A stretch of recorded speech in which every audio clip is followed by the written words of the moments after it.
one of the things that happens in this week's Parsha, um, once again, the Jews are complaining about their food.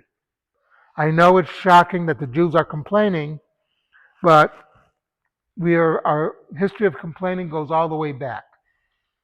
And they're complaining about the man. It doesn't really taste, it isn't really meat, it's not this, it's not that.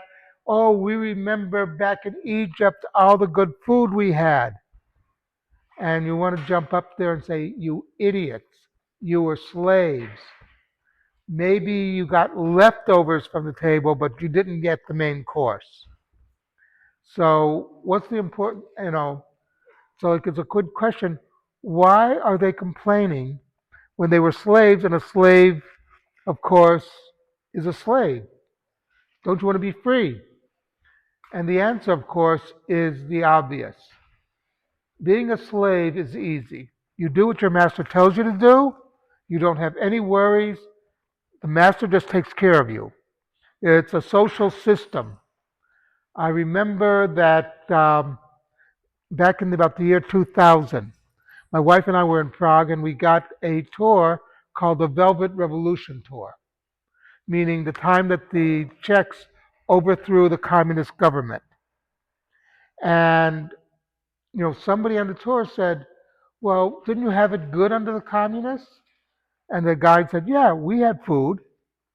I had a job, I had food, I had everything I wanted, except I was a slave. I had everything I wanted but freedom. That was the one thing I didn't have." And when you're a slave, so everything's taken care of. So he said, that's why we threw them out, because I'd rather worry about where my next meal is coming from than have someone over me dictating what I should do every second of the day, morning, noon, and night. And that's basically what slavery is. But also remember something.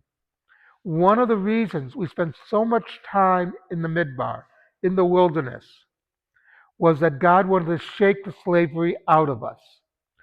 That there was a slave, this whole, because like one of the things that the Torah is doing is telling us we're no longer in Egypt. We are not going to copy that society. We're going to have a new society which is based on the morality of the Torah. God does not want slaves, He wants free men to worship Him. He wants us to worship Him out of our free will, not that we're forced to. And that's the real reason that we have to go through the wilderness to break this chain. Something to think about. Um, I think Kaddish Rabbanim. Do we have enough?